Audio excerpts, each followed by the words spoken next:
my name is Teresa Tangney, and I'm one of the librarians here at the Thomas Crane Library. I'm here today to talk about a program that we have coming up at the end of the month, Brave Spaces, which will be the second in our series of community conversations about social justice. This time, we're going to be partnering with March Forward Quincy and Dove, Domestic Violence Ended, to discuss the book Memorial Drive by Natasha Trethewey. This program is going to be happening live online on Tuesday, March 23rd at 7 p.m. It will be on Zoom as well as streamed live to our Facebook page as well as our YouTube channel. We encourage you to join us on Zoom since that platform is most suited to the conversation that we hope to facilitate. Today, I'm joined by Jen Bolton from Dove and Nicole DePace from March Forward Quincy. Thank you both for joining today. Nicole, could you talk to us a little bit about March Forward Quincy and what you do there and your role? Sure. So I am part of the steering committee of March Forward Quincy, and I've spoken about March Forward Quincy's history several times in programs that we have partnered with the library on. So we are always happy to work with the library. You guys have been a wonderful community partner to help with the mission of our organization and all of the other wonderful organizations in the Quincy community in creating spaces like this.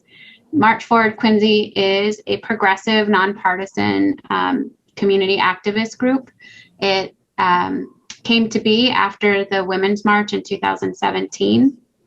The Women's March at that point in time asked that the people who had participated in the march go back to their communities and fulfill, they had a 10-point action list. And one of those was to create these things called huddles in your community, which was, the point of that was to getting to know more like-minded people and getting to know your neighbors and creating a sense of community and people who were ready to act to improve our communities locally as well as things going on in the national level. So Melissa Shapiro called the first Quincy Huddle, and then through a series of community meetings, the first of which was held at Thomas Crane, the group morphed into what is now March Forward Quincy. And so our mission and our goal is to provide a sense of empathy, a sense of belonging in our community, to help our community feel informed, and for us to participate in political and community activities that are at both the city level, the state level, and the national level. We don't support or endorse any one candidate, and we really care about policies and initiatives that help improve the lives of everyone. And so we've partnered, this is the second in the series with the library for these social justice conversations in our community. And the first one that we did was with Quincy for Justice and Quincy for Transformative Change.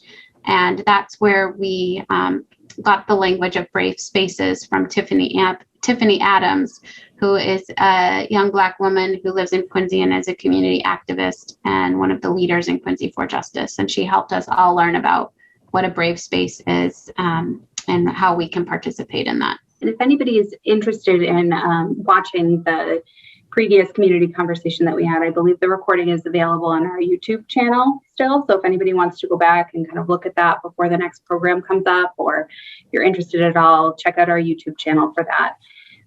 We're really happy that you're able to partner with us again on this, because it's obviously, this is really important to be able to provide this space for this conversation. But Jen, this is the first time that Dove is joining us. So if you could tell us a little bit about Dove and also about the book selection for the program and why that book was chosen. Sure. Yeah. So we were really excited to partner with Quincy Library and Brave Spaces. Dove is a domestic violence organization based right in Quincy. We serve a lot of the South Shore and offer services to people that have experienced domestic violence, any kind of abuse in their life. And so people can access services with us. Even during this time of working remotely, we are still offering all of our services to people either on the phone or over Zoom. We still have our support groups. We still do counseling. We do lots of safety planning and risk assessment with people.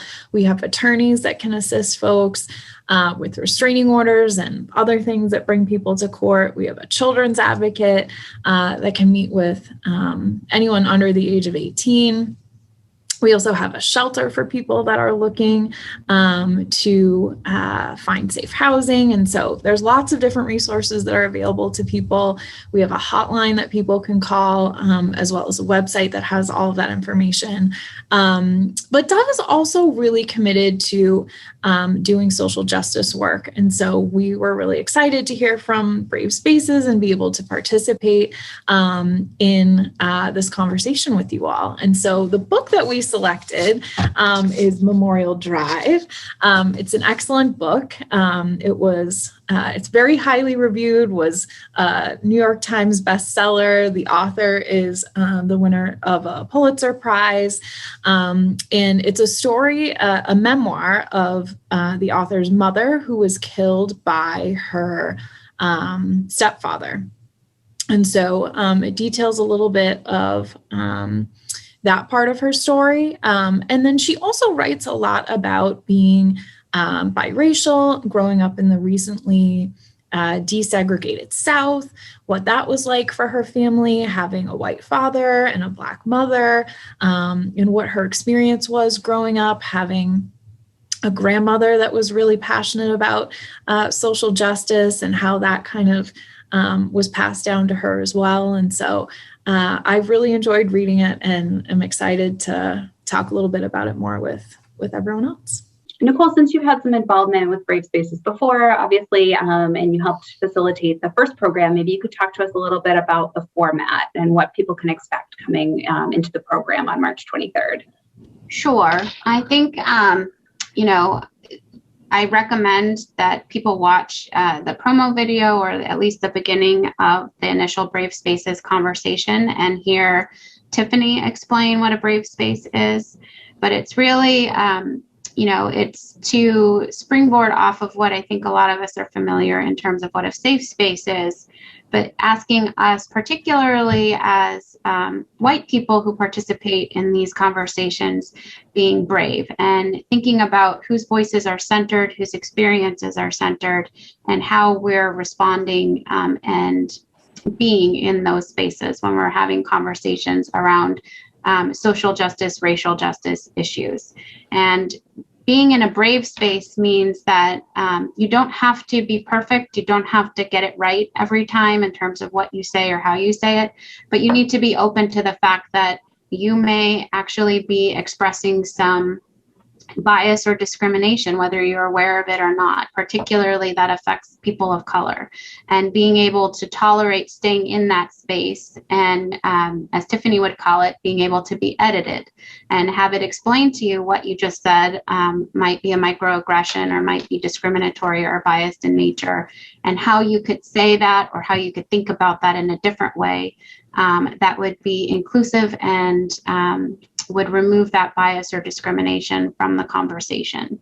So I think that, one of the things we were hoping to create in the community of Quincy by having this series of social justice conversations was space for our community to get together, to come together, to read about, to think about, and then to talk about hard things. And when we're talking about issues around social justice, it's frequently dealing with a lot of the aspects of our lives as people who live in this community in this country that are difficult.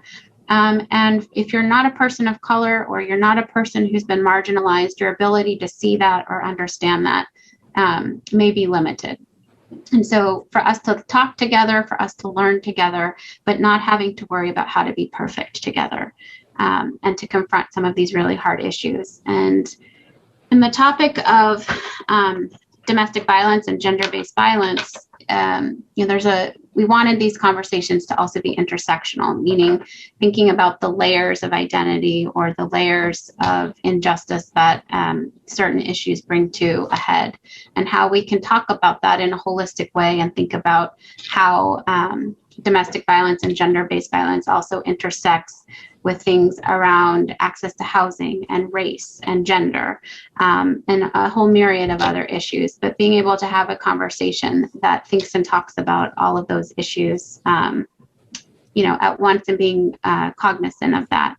I'm a nurse practitioner, and being very deeply affected by the COVID pandemic in my work, as we all have been in our personal lives.